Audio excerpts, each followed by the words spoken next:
అనేక మంది జీవితాల్లో ఆత్మీయ పోరాటం లేని వారు ఎవరూ లేము. ప్రతి ఒక్కరికి ఆత్మీయ పోరాటం జరుగుతుంది. ఇక్కడ ఎవరైనా ఆత్మీయ పోరాటాన్ని పోరాడుతున్న వారు ఉంటే చేతులకి హల్లెలూయా చెప్తారా అండి? కానీ ఒక మాట నమ్మాలి, పోరాటము మనం పోరాడితే జయము దేవుడిస్తాడు. నిలబడవలసిందే మనము. ఈరోజు చాలామంది పోరాటాలు వస్తే, దేవా నీవే పోరాడవా, నేను వెళ్ళిపోతాను అంటున్నాం. ఎక్కడికి వెళ్ళలేము. ఎందుకంటే పోరాటం ఎక్కడ జరుగుతుంది తెలుసా? మనలో, మన మైండ్లో. వెన్ యూ సే మైండ్, థియాలజికల్లో ఉన్నవారైతే ఒట్టి ఆత్మ, ఒట్టి మనస్సు, ఒట్టి సోల్, ఈ మాట చాలామంది కన్ఫ్యూజన్ ఉంటుంది. బాడీ, మైండ్ అన్నదప్పుడు logic, psyche, that is soul, heart, హృదయం. దాని తర్వాత మనుషులు ఉంది ఆత్మ. మనలో ఇంత కాంప్లికేషన్ ఉందండి, ఎప్పుడైనా ఆలోచించారా? సో ఈ లాజిక్ మైండ్ ఎట్లా డెవలప్ అవుతుందంటే చదువుతాం బట్టి. ఇది ఆత్మీయ రంగంలో రావాలంటే వినుట వలన విశ్వాసం. అంటే ఈ శరీరం చెవు వింటుంది. యేసుప్రభువు అంటాడు, చెప్పిన తర్వాత చెవులు గలవారు వినుగాక. ఈ చెవుల్లో ముఖ్యం కాదు, కానీ ఈ చెవుల నుండి ఈ సైకి దగ్గరికి వెళ్తుంది. ఈ సైకి మాట్లాడుతుంది లోపట. ఇదిగో ఆయన చెప్పే మాటలో పలానా వినుట వలన విశ్వాసము. ఇక్కడ వింటే లాజిక్ నోట్ చేసుకుంటుంది, ఇది పలానా. వీరిద్దరు మాట్లాడుతూ ఉంటే హృదయంలో ఏం కలుగుతుంది తెలుసా? హృదయంలో ఓహో దేవుడు ఇలాగనా, దేవుడు ఇట్లనా, దేవుడు ఇది చేస్తాడా. ఆత్మ పక్క నుండి అంటుంది, అదే నేను అంటున్నాను. సో ఇప్పుడు ఈ డయాగ్రామ్లో చూస్తే 3 కనబడుతుంది. అవుటర్లో చూస్తే మీకు కనబడేది ఏంటి? Body, outer ring. The centre ring చూస్తే soul. When I say soul, it consist of your heart, your mind, your soul. You see, this is the soul part. And లోపట చూస్తే స్పిరిట్, ఆత్మ. ఇప్పుడు వినుట వలన విశ్వాసము, దేవుని వాక్యము మనం వినే దూరంగా మన ఆత్మ బలపరచబడుతుందంటే మన ఆత్మలో ఏం కలుగుతుంది? విశ్వాసం కలిగితే మన సోల్ ఏం కలుగుతుంది? దేవుడు జరిగిస్తాడేమో, దేవుడు చేస్తాడేమో, దేవుడు నిరూపిస్తాడేమో, ప్రార్థన చేస్తే స్వస్థత కలుగుతుందేమో, దేవుని ఆలయం వెళ్ళి మొరపెడితే దేవుడు జవాబిస్తాడేమో. You see, there is one hope. So ఎప్పుడైతే ఆ హోప్ వస్తుందో నెక్స్ట్ ఏం చేస్తారంటే శరీరంలో మన క్రియ జరిగిస్తాం. Whatever it is, you see, you pray, you speak, you touch, మన శరీరంలో క్రియ జరిగిస్తాం. సో విశ్వాసము క్రియల్లో చూపించాలి, అవునా కదా? క్రియలు లేని విశ్వాసము, you see, faith cometh by hearing the word of God. So it is in your spirit that you believe. So your heart is the one that is interpreting. అంటే విశ్వాసం, ఇందాక మీకు చూపించాను, వాక్ వింటాము, శరీరం నుండి చెవులోకి వెళ్తుంది, శరీరపు చెవులోకి వెళ్తుంది, అందులో నుండి సైకిలోకి వెళ్తుంది, సైకి తెలియజేసినప్పుడు ఎక్కడికి వెళ్తుంది? హార్ట్లోకి వెళ్తుంది. ఇందాక చూపించాను, హార్ట్ నుండి ఎక్కడ కనెక్ట్ అవుతుంది? స్పిరిట్ కనెక్ట్ అయినప్పుడు ద స్పిరిట్ ఈస్ బిలీవింగ్. నమ్మాలి. ఒక మనిషి నమ్మితే, ఇఫ్ యు బిలీవ్, నువ్వు నమ్మితే దేవుని సూరకార్యాలు చూస్తావు. నమ్మి బాప్తిజం పొందు, రక్షణ అనుగ్రహించబడుతుంది. You see, everything you see, it starts inside the స్పిరిట్లో ట్రాన్స్ఫర్మేషన్ వచ్చినప్పుడు, ఫెయిత్, విశ్వాసం అనే విత్తనం అక్కడ పడినప్పుడు, అక్కడ నుండి మనసులోకి, సైకిలోకి రావాలి. Decision making. లాజిక్ అంటది ఇది కుదురుతుందా, లాజిక్ అడుగుతుంది ఇది సాధ్యమా, లాజిక్ అంటది ఏది రుజువు చూపి. కానీ హార్ట్ అంటది, హృదయం అంటది దేవుడు చేస్తాడు. ఆ హృదయం మార్చబడితేనే అలాగ మాట్లాడుతుంది, లేకపోతే మాట్లాడదు. మిమ్మల్ని అడుగుతున్నానండి, మీ దేహాన్ని ఆ ముగ్గురులో ఎవరు కంట్రోల్ చేస్తున్నారు? నీ ఆత్మ అన్నదప్పుడు, నీ ఆత్మ దేవుని సంబంధించిందా? రక్షణ పొందిన ప్రతి ఒక్కరూ ఆత్మ దేవుని సంబంధించింది, యేసు సొత్తు. అదే సమయంలో ఇన్ యూ, నీ మైండ్లో there is a tri fight. నీ హృదయం ఒకటి అంటుంది, నీ మైండ్ అంటే నీ ఇంటెలెక్ట్, నీ తెలివి ఒకటి అంటుంది. అదే సమయంలో నీలో ఉన్న the soul, the essence of you, నీ కంట్రోల్ సిస్టమ్ ఒకటి అంటుంది. కానీ ఎప్పుడైతే ఈ 3 కంట్రోల్లోకి వస్తాయో, ఇప్పుడు మన యుద్ధ రంగం అంటున్నాం కదా, ఇక్కడే కన్ఫ్యూజన్, ఇక్కడే పోరాటం, ఇక్కడదే కాంపన్సేట్ చేయాలి. అందుకని అనేక మంది విశ్వాసులు దేవుని నమ్మిన తర్వాత కూడా వారు చేసే తప్పులు వారికి తప్పని తెలుసు. అంటే కాన్షియన్స్ అంటాం కదా, హృదయము సెన్సిటివిటీ. అంటే నేను చేసేది తప్పు, గుండె కొట్టుకుంటుంది, భయం వేస్తుంది, దేవుడు కొడతాడు, దేవుడు తిడతాడు. లాజిక్ అంటది దేవుడు ఎక్కడున్నాడు చూపి, దేవుడు చూపి అప్పుడు కొడతాడు తిడతాడు చూద్దాం. అందరూ చేయట్లేదా? సైకి అంటది లాజిక్, నువ్వు రైట్ లాజిక్. ఎప్పుడైతే హృదయం మన నూతన పరచబడి, క్రీస్తు రక్తంలో ద్వారా నూతన పరచబడి క్రీస్తుని కనబరుస్తుందో, you see the way that will live will be totally different. దేవుని వాక్యలో చూస్తానండి, సామెతలు 17:22, Proverbs 17:22, a joyful heart is a good medicine. అంటే ఏంటంట? సంతోషము గల మనస్సు ఆరోగ్య కారణము. ఇప్పుడు చూడండి, తెలుగులో మనస్సుని ఇచ్చేశారు. మనస్సు అంతే mind, it is composition of the soul. కానీ అందులో డిగిన్ చేసినప్పుడు ఏమొస్తుంది? ఇంగ్లీష్లో క్లారిటీ ఇచ్చారు. అక్కడ ఏమని ఇస్తున్నారు? అక్కడ partition, heart, not logic. Logic కాదు, సంతోషకరమైన లాజిక్ కాదు, సంతోషకరమైన సైకి కాదు, సోల్ కాదు, సంతోషకరమైన హార్ట్. ఆ హృదయం సంతోషం అంటే మంచి మెడిసిన్ అంట. ఈరోజు మన బాధలు కలిగేటప్పుడు గుండె భారమైపోయిందండి అంటే హృదయంలో కలిగే బాధ. లాజిక్ ఎప్పుడు బాధపడదు. లాజిక్ ఏంటంటే ఇది వర్కౌట్ అవ్వలేదా, మరి ఏం వర్కౌట్ అవుతుంది, ఇది కాలేదా, ఇది ఏం చేయాలి. కొంతమంది అంటారు keep on going, keep it going, keep fighting. So logic అంటది ఇది అవ్వలేదా, నెక్స్ట్ చూద్దాం. కానీ బాధపరచబడింది, గాయపరచబడింది హృదయం. అందుకని దేవుడు అట్లా చూస్తే ఇక్కడ ఇంగ్లీష్లో చాలా క్లారిటీతో ఉంది, ఏ joyful heart is a good medicine. నలిగిన మనస్సు ఎముకలను ఎండిపోచేయును. నలిగిన, ఇక్కడ మనస్సు, అక్కడ మనస్సు. అంటే హృదయము బాధపరచబడిందా, జీవితము దేహము ఎండిపోయింది. హృదయం ఆనందకరంగా ఉందా, జీవితము దేహము ఆనందకరంగా ఉంది. కొంతమంది చూడండి, పొద్దుట్లు వేసిన వెంటనే కుష్కుంటారు. ఏంటి ఇంత సంతోషంగా ఉన్నావు? మూడు బాగుంది. మూడు ఏంటి బాగున్నది? మూడేంటి? హృదయం బాగుంది. హృదయం బాగుంటే మనిషి బాగుంటాడు. లాజిక్ అదే, పొద్దుట్లే ముఖం కడుగు, స్నానం చేసుకో, ఉద్యోగానికి వెళ్ళు, కాలేజ్కి వెళ్ళు, వ్యాపారంకి వెళ్ళు, ఆ జాబ్కి వెళ్ళు, ఆ టైంకి పంచింగ్ చేయి, అది పలానా చెయ్యి. Because logic is all about what you learn. ఇది చెయ్యి, ఇది చెయ్యి, ఇది చెయ్యి. కానీ హృదయం బాగోకపోయినా లాజిక్ లాక్కుని పోతూ ఉంటుంది. రా టైం అవుతుంది ఆఫీస్కి, రా అక్కడికి వెళ్ళాలి, రా ఈ పని చేయాలి, రా అది చేయాలి. నువ్వు పని చేస్తావు కానీ సంతోషంగా చేస్తున్నావు కొన్నిసార్లు లేదు. కానీ హృదయం బాగుంటే మాత్రం ఖుషిగా చేసుకుంటావు. దాన్ని బట్టి నీ దేహము చేసే పని విధానం బాగుంటుంది. ఈరోజు మిమ్మల్ని అడుగుతున్నానండి, హౌ ఇస్ యువర్ హార్ట్? ఎందుకంటే సామెతలు 4:23 చూస్తే, కీప్ దై heart with all diligence for out of it or the issues of life.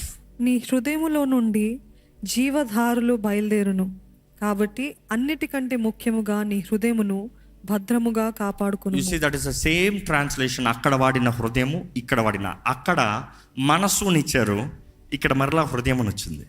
So it is the same word. What is it? Heart. నీ హృదయాన్ని జాగ్రత్తగా కాపాడుకోవాలంట. ఎందుకంటే దాని నుండే ద ఇష్యూస్ ఆఫ్ లైఫ్, జీవధారులు నీ జీవితంలో సంతోషమా దుఃఖమా, మేలా కీడా, ఆనందమా బాధ, అన్ని దాంట్లో నుండి ఉంది. దేవుని వాక్యంలో ఇంకా ఉంటుంది, యోహాను 14:27 చదవండి. శాంతి మీకు అనుగ్రహించి వెళ్ళుచున్నాను, శాంతి మీకు అనుగ్రహించి వెళ్ళుచున్నాను, నా శాంతిని మీకు అనుగ్రహించుచున్నాను. లోకమిచ్చినట్టుగా నేను మీకు అనుగ్రహించుట లేదు. మీ హృదయమును కలవరపడనీయకుడి. అక్కడ ఏమొచ్చింది మళ్ళీ మాట? మీ హృదయమును. అంటే కలవరం పడేది ఏది? హృదయము, ద హార్ట్. టెన్షన్ అయిపోయేది హార్ట్, ఎక్సైట్ అయిపోయేది హార్ట్, ఏడ్చేది హార్ట్, సంతోషించేది హార్ట్. సో యేసుప్రభు అంటున్నాడు, నా సమాధానాన్ని ఇచ్చా, నా శాంతిని ఇచ్చా, పీస్ నీకు ఇచ్చా, సమాధానాన్ని నీకు ఇచ్చాను అన్నప్పుడు సమాధానం ఎక్కడ కలిగి ఉండాలి? మన హృదయంలో కలిగి ఉండాలి. లాజిక్ అంటది ఎలాంటి పరిస్థితులు ఈ బ్రతుకేమన్నా బాగుపడుతుందంటో, ఈ పోరాటాలు ఏమైనా బయటికి పడతానంటావు? అరే అందరి ఉద్యోగం పోయింది, నీకు మాత్రం ఏంటి స్పెషలా?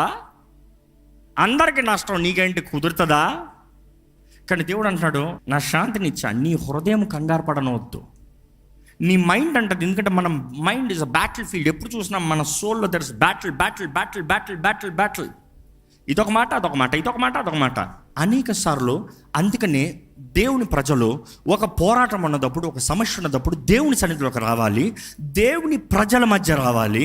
ఈరోజు దుఃఖకరమైన విషయం, దేవుని ప్రజలు అని చెప్పబడిన అందరూ విశ్వాసపు మాటలు మాట్లాడుతున్నా. అందుకని చెప్తున్నాను, విశ్వాసుల మధ్య ఉండండి. విశ్వాసులు నీకు మాట్లాడుతూ ఉంటే, ఎందుకంటే ఆల్రెడీ నీ మైండ్ ఒకటి అంటుంది, నీ హార్ట్ ఒకటి అంటుంది, సైకి ఏదైనా అలా అర్థం కావట్లేదు. పక్కన ఇంకోటి వచ్చేయమంటున్నాడు, అయ్యా అదంతా వేస్ట్. మైండ్ అంటది, నేను చెప్తా నమ్మలే కదా, ఇప్పుడు ఆయన చెప్తున్నాను నమ్ముతావా? సైకి అంటది, ఓకే, ఓటు ఎక్కువ ఎక్కడ వెళ్ళింది. కానీ విశ్వాసుల మధ్య వచ్చామనుకో, లాజిక్ అంటది ఇది జరగదంటే, ఆత్మ అంటుంది, హృదయం అంటుంది, నేను నమ్ముతున్నాను దేవుడు కార్యం చేస్తాడని. విశ్వాసాల మధ్య వచ్చినప్పుడు, అవును మన దేవుడు నిశ్చయంగా కార్యం జరిగిస్తాడు, విడుదలనిస్తాడు, ఆయన అద్భుత కార్యాన్ని జరిగిస్తాడు, ఆయన శక్తిని కనబరుస్తాడు, అసాధ్యమైన కార్యాన్ని సాధ్యపరిచే దేవుడు. వాక్యం వినేటప్పుడు, విశ్వాసం కలిగేటప్పుడు ఏమవుతుందంటే నీ హృదయం బలపరచబడుతుంది. సైకి అంటది, అయితే సరే నేను ప్రార్థన చేస్తాను. హార్ట్ అంటది, ఇదిగో నా మాటల్ని ఇస్తున్నాను. సైకి అంటది, నేను మాట్లాడతాను. అంటే శరీరం మాట్లాడుతుంది. అనేకసార్లు ప్రార్థన చేసేటప్పుడు చెప్తాను, నోరు తెరిచి ప్రార్థన చేయండి. చాలామంది అంటారు మనసులో ప్రార్థన చేస్తాను. నిజంగా అడుగుతున్నాను, మనసులో ప్రార్థన చేసేవారు ఎంతసేపు చేయగలుగుతున్నారు? చాలామంది ఇళ్లలో మౌనంగా ప్రార్థన చేస్తారు. ఇళ్లలో ఏంటి, ఆలయంలో కూడా అంతే, మౌనంగా ప్రార్థన చేస్తారు, కళ్ళు మూసుకుంటారు. అంటే మైండ్ కామ్. ఇప్పుడు ఏమవుతుంది, సైకికి బయట కనబడతలే, బ్యాలెన్స్ లేదు. ఇప్పుడు ఏమవుతుంది, ప్రార్థన, హృదయంలో ఉన్న భారాలన్నీ కుమరిస్తున్నాం. అందుకని అంటాం హృదయంలో ఉన్నదంతా దేవుని పాదాల దగ్గర పెట్టాలి అని. హృదయం మాట్లాడుతుంది, మధ్యలో లాజిక్ అంటది, సరే నువ్వు ప్రార్థన చేసుకో, ఇక్కడ నుండి ఎట్లా వెళ్తానంటావు? వెళ్తే నాకు ఏం పెడతానంటావు? ఎట్లా తినాలంటావు? ఎట్లా జరగాలంటావు? వీళ్ళకి ఫోన్ చేయాలి, అయ్యో వాళ్ళకి ఫోన్ చేయాలి, ఆ పని అవ్వాలంటే ఫోన్ చేయాలి కదా. ఇప్పుడు హృదయం అంటే కొంచెం ఊరుకో, నేను ప్రార్థన చేయాలి. లాజిక్ అంటుంది, కాదు కాదు కాదు కాదు, నువ్వు ప్రార్థన చేసేంత వేస్ట్, వాళ్ళకి ఫోన్ చేస్తే పని అవుతుంది. ఇప్పుడు సైకి డిసైడ్ చేయాలి, ఏంటి, ప్రార్థన కొనసాగిస్తావా లేకపోతే ప్రార్థన ఆపి ఫోన్ తీసుకుని ఫోన్ చేస్తావా? మీరేం చేస్తారో చెప్పండి. అర్థమవుతుందా అండి? ఈరోజు చాలామంది మనస్ఫూర్తిగా ప్రార్థన చేయట్లేదు. చాలామంది ప్రార్థన ప్రారంభిస్తారు, 5 నిమిషాలు పోతుంది, 10 నిమిషాలు పోతుంది. కానీ ఎప్పుడైతే హృదయం భారం అవుతుందో అదే వ్యక్తి గంటసేపు ప్రార్థన చేస్తాడు. ఎందుకంటే ఎప్పుడైతే హృదయం భారం అవుతుందో లాజిక్ అంటది, ఐ కాంట్ హెల్ప్ యూ, నేను నీకు సహాయం చేయలేను, నువ్వు బయటపడతానని అతని సొల్యూషన్ లేదు. ఎప్పుడైతే నోరు మూసుకుంటుందో లాజిక్, హృదయం అంటది, నువ్వు చేయగలిగింది ఏం లేదు, లోకం చేయగలిగింది ఏం లేదు, నాకు చేయగలిగింది ఎవరైనా ఉంటే దేవుడే చేస్తాడు. అందుకని దేవుని సన్నిధిలోకి వస్తారు చాలామంది, అందుకని ఇంట్లో ప్రార్థన చేస్తారు చాలామంది. అప్పుడు వస్తుంది భక్తి, వాక్యం చదువుతాను చాలామందికి. అర్థమవుతుందా అండి? కాబట్టి ఎమోషనల్ భక్తి అనేటప్పుడు ఈ హృదయం భక్తి అప్పుడప్పుడు ఒక విశ్వాసి ఆత్మానుసారంగా జీవిస్తాడన్నప్పుడు ఈ మొత్తం కంట్రోల్ని ఆత్మ చేతులకు అప్పచెప్తాడు, పరిశుద్ధాత్మ చేతులకు అప్పచెప్తాడు. పరిశుద్ధాత్ముడు ఎక్కడ నివసిస్తాడు? మీ దేహములో దేవుని ఆలయమని మీరు ఎరుగరా? యేసుప్రభు అంటాడు, మీ దేహము పరిశుద్ధాత్మ. ఈరోజు పరిశుద్ధాత్ముడు ఎక్కడ ఉండాలి? మన దేహంలో. కానీ పరిశుద్ధాత్ముడు ఊరగా రాడు, you have to host him. మీరు ఆయన్ని ఆహ్వానించాలి. మనం చాలాసార్లు పరిశుద్ధాత్ముడు స్నేహితుడు, పరిశుద్ధాత్ముడు సహాయకుడు, పరిశుద్ధాత్ముడు సహాయకుడు అంటే మన ఇంట్లో పన్ను మనుషుల్లాగా అనుకుంటాం. అలాస్ పారాక్లిటస్ అన్న మాట చూస్తే, గ్రీక్లో అలాస్ పారాక్లిటస్ అన్న మాట వస్తుంది పరిశుద్ధాత్ముడికి అక్కడ రాసినప్పుడు. యేసుప్రభు అంటాడు, మీకు సహాయకుడిని, ఆదరణకర్తను పంపిస్తాను. ఆదరణకర్తను అన్నప్పుడు అలాస్ పారాక్లీటస్ వచ్చేటప్పుడు దట్స్ అ లీగల్ టర్మ్. అంటే నీకు అడ్వకేట్ని పంపిస్తా, నీకు లాయర్ వస్తాడు.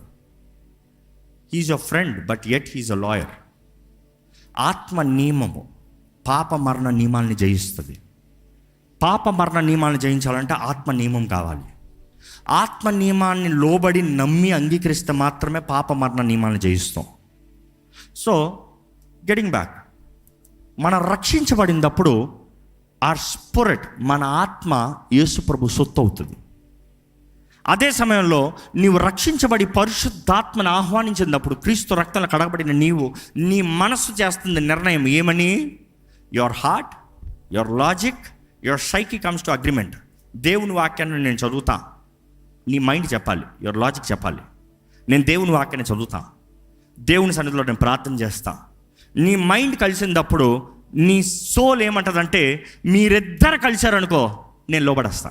అంతే కదా? 2:1 ఓట్. ఏమంటారు? హృదయం అంటుంది, నేను దేవుడు అంటే ఆశ, దేవుని సన్నిధిలోకి వస్తాను, దేవుడి దగ్గరకు ఉంటాను, దేవునిలో ఎదుగుతా, దేవుడి కొరకు బ్రతుకుతా. లాజిక్ అంటుంది, నేను వాక్యం చదువుతా, నేను వాక్యానుసారంగా జీవిస్తా. నీకు దేవుని వాక్యం అమ్మ ఎక్కడ రాయబడాలంట? మన హృదయంలో చెక్కబడాలంట. హృదయంలో చెక్కబడితే ఇదిగో హృదయం అంటది చూసుకో. లాజిక్ అంటది, అవును నేను చెక్కింది నేనే కదా. చెక్కేది ఎవరు? లాజికే కదా. The law, the principles, the standards, the discipline, logic కదా. సైకి అంటది, మీరిద్దరు కలుస్తే నేను ఎక్కడ పోతా? మీరు చెప్పినట్టే నేను చేస్తా. సైకి అంటది, ప్రార్థన చేయి దేహమా, మోకరించు, నేను చెప్పింది చెప్పు. హృదయం పాస్తుంది, నేను చెప్పింది చెప్పు. So that is the difference. ఈరోజు మనలో ఏంటంటే పోరాటము, రక్షణ చాలామందికి రక్షించబడ్డారు, యేసు రక్తం కడిగింది, కానీ మనసులో మార్పు రాలే. మనసులో మార్పు అన్నప్పుడు సోల్, సైకిల్లో మార్పు రాలే. అందుకని దేవుని వాక్యం ఉంటుంది, మన హృదయం మారాలంట. హృదయం మారాలి. తప్పిపోయిన కుమారుడు బుద్ధి వచ్చినప్పుడు, అంటే లాజిక్ అంటే మైండ్, హార్ట్ ఒక అగ్రిమెంట్కి వచ్చింది. మైండ్ అంటుంది, ఇదిగో నా ఆస్తి నేను తీసుకున్నా, నేను చేద్దామని నేను చేశా, నా ప్రయత్నాలన్నీ నేను చేశా, చివరికి నా ప్రయత్నాలన్నీ ఎక్కడ తీసుకొచ్చింది? పందులు పొట్టు దగ్గర తీసుకొచ్చింది. అప్పుడు హృదయం అంటది, అవును నేను కూడా నా ఆశలు, నా కోరికలు, నా ఇచ్చలో వీటినన్నీ నెరవేర్చుకోవడానికి వచ్చా, నేను చేసినది తప్పైంది. వీళ్ళిద్దరు తప్పైనప్పుడు సైకి అడుగుతుంది, అయితే ఏం చేద్దాం? హృదయం అంటది, వెళ్దాం మరలా తండ్రి దగ్గరికి. మైండ్ అంటది, దట్ ఈస్ లాజిక్, ఏమంటది తెలుసా? వెళ్ళాలంటే ఇట్లా బయలుదేరాలి. నువ్వు పొగరుతో వెళ్తాను కుదరదు, తల దించుకుని వెళ్ళు, దీనత్వం తెల్లు. వెళ్ళినప్పుడు ఏం చెప్పాలా చెప్తాను నేను. నీకు విరోధంగా తండ్రి, నీకు విరోధంగా, దేవునికి విరోధంగా నేను ఏం చేశాను? పాపం చేశాను. లాజిక్ చెప్తుంది, నువ్వు చేసింది పాపము. హృదయం అంటుంది, అవును నేను చేసింది పాపం. I don't deserve. You see the guilt, I don't deserve, నేను తగను. హృదయం అంటుంది, నేను కుమారుడు అని పిలవబడుతున్నాను, నేను తగను, నేను దాసుడుగా ఉంటా. కానీ సైకి అంటది, పద మీరిద్దరు ఈ అగ్రిమెంట్ వచ్చారనుకో, ఈ దేహం లెగుస్తుంది, తిరుగుతుంది, బయలుదేరుతుంది. ఈరోజు ఈ మైండ్ని మనం జ్ఞాపకం చేసుకోవాలంటే, మన హృదయం అన్నిటికన్నా మోసకరమైంది. రక్షించబడిన హృదయం మోసకరమైంది.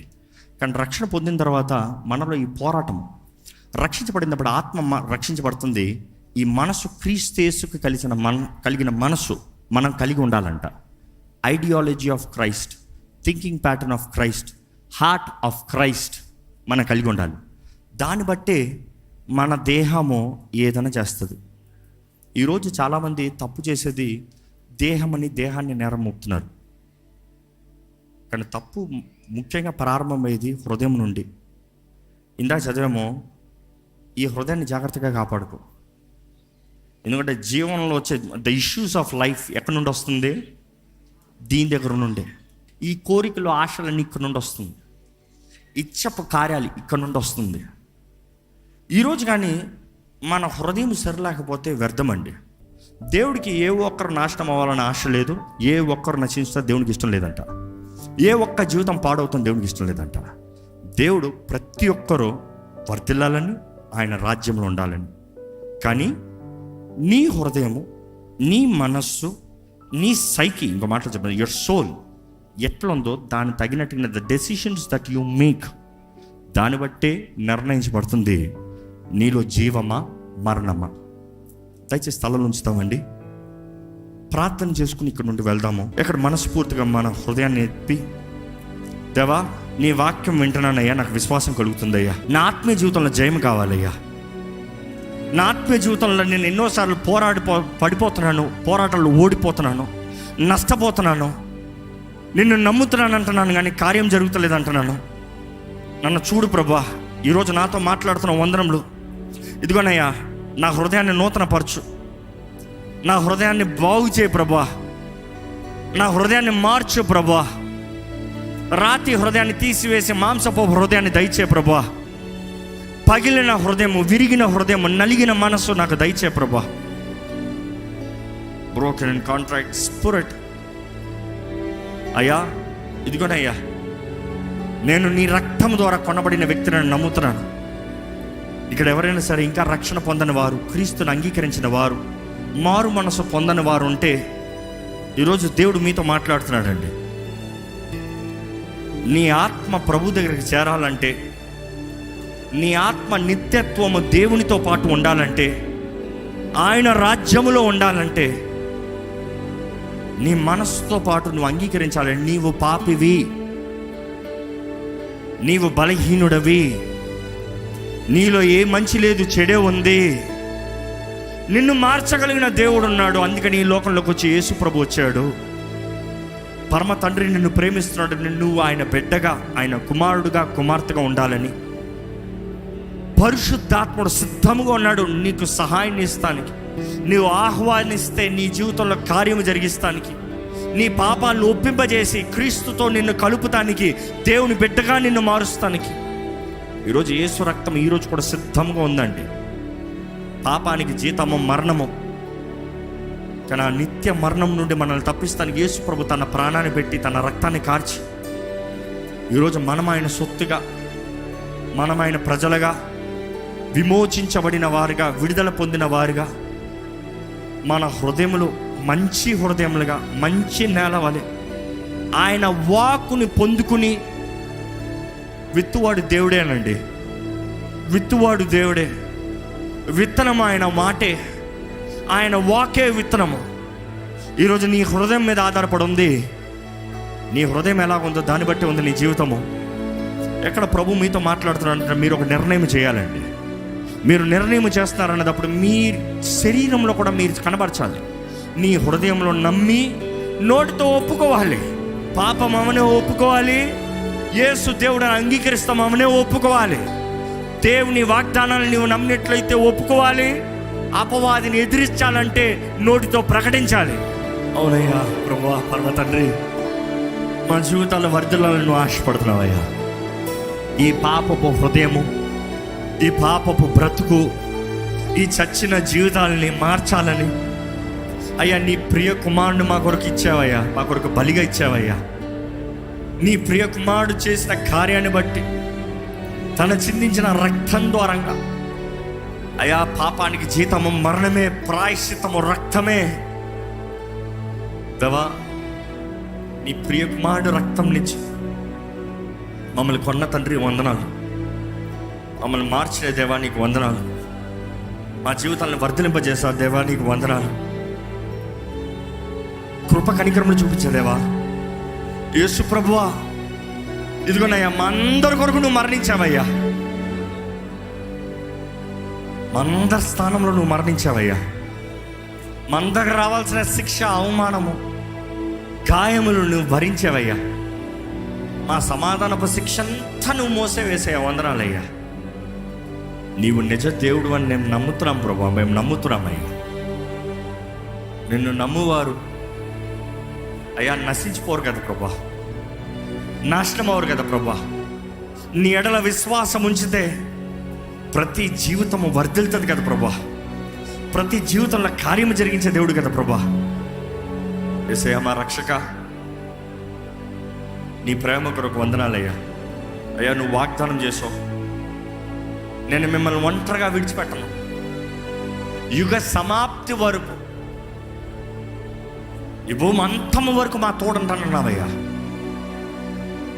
మా తోడు ఉంటానని వాగ్దానం చేసిందావా. ఈరోజు నీ ఆత్మని మాకు ఆదరణకర్తగా, మాకు సహాయకుడిగా, మాకు బలపరిచే దేవుడిగా, మమ్మల్ని నడిపించే దేవుడిగా, మమ్మల్ని వర్ధలింపజేసే దేవుడిగా, మమ్మల్ని ఫలింపజేసే దేవుడికి ఇచ్చావు. వందనాలయ్యా.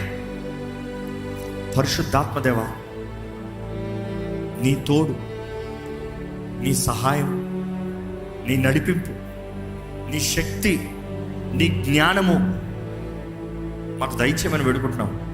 పరిశుద్ధాత్మదేవా, ఆత్మ ఫలము నీ ద్వారానే కదయ్యా. నీవు మాల లేకపోతే మా జీవితంలో ఫలిస్తాం మాకు అవకాశమే లేదు కదా ప్రభా.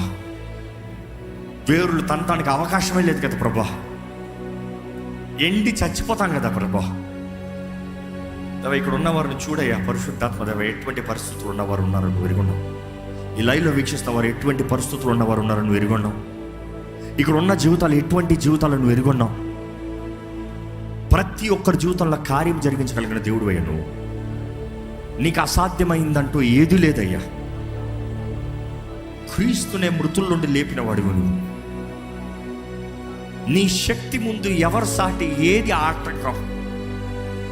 Nothing can stop your power lord, nothing can stop you Holi spirit. ఇక్కడ ఉన్న ప్రతి ఒక్కరి జీవితంలో నువ్వు కార్యం జరిగించయ్యా. క్రీస్తు మార్గంలో మమ్మల్ని నడిపించమని వేడుకుంటున్నాం. క్రీస్తు సాక్షులుగా మమ్మల్ని నిలబెట్టమని వేడుకుంటున్నాం. క్రీస్తు యేసుకు కలిగిన మనస్సు మాకు అయ్యా, మాకు దయచేయ, మాకు నేర్పించు. ట్రాన్స్ఫార్మర్స్ అయ్యా, నీవు మాట్లాడుతూనే మా జీవితంలో కార్యం జరుగుతుంది అయ్యా. నీ వాక్కి లోబడతాం, నీ మాటకు లోబడతాం, నీతో సహవాసము చేస్తామని తెలియజేస్తున్నాం. గతంలో చేయలేకపోతే క్షమించేయ. చేయని వారిని, చేయలేని పరిస్థితులు మనకి క్షమించు ప్రభు. కానీ ఈరోజు వేడుకుంటున్నాము, నువ్వు మమ్మల్ని బలపరచి నడిపించు. నీ సన్నిధి మా తోడు ఉండాలి, మాలో ఉండాలి. నీ సన్నిధి మాలో కనబడతాం చూసినప్పుడు లోకమంతా మాతో నువ్వు ఉన్నావని గ్రహించుకోవాలయ్యా. పరమ తండ్రి, నువ్వు మాతో ఉన్నావు. నీ నిబంధన మాతో ఉంది. యేసు రక్తము ద్వారంగా నిబంధన చేయబడిన వారిని అయ్యా, నీ ఆత్మ ద్వారంగా ముద్రించబడిన వారిని క్రీస్తు రాక వరకు మేము ముద్రించబడ్డాం కదా ప్రభా. పరమ తండ్రి, నీ తలంపులు, నీ ఉద్దేశములు, నీ ఆత్మ కార్యంలో మనందరి జీవితంలో జరిగించి క్రీస్తుని గణపరచువారుగా, నీ నామానికి మహిమ తెచ్చువారుగా, నిన్న ఆత్మతో సత్యముతో ఆరాధించే జీవితము కలిగిన వారుగా, ఈ లోకంపై నీ రాజ్యం కొరకు ప్రయాసపడేవారుగా, నీ రాజ్యం కట్టువారుగా, నీ కొరకు జీవించే కృపను మాకు అనుగ్రహించమని వేడుకుంటూ, విత్తన వాక్యాన్ని ముద్రించి ఫలింపజేసి అపవాది దొంగిలించకుండా, ఎండిన జీవితాలు లేకుండా, ఐహిక విచారంలో ధన మోసంలో లేకుండా, దేవ మంచి నెలగా, మంచి హృదయంగా మా హృదయాన్ని దీవించమని నజరేయుడైన యేసు నామములో అడిగి విడుచున్నాం తండ్రి. ఆమేన్. దైవం నీవయ్యా.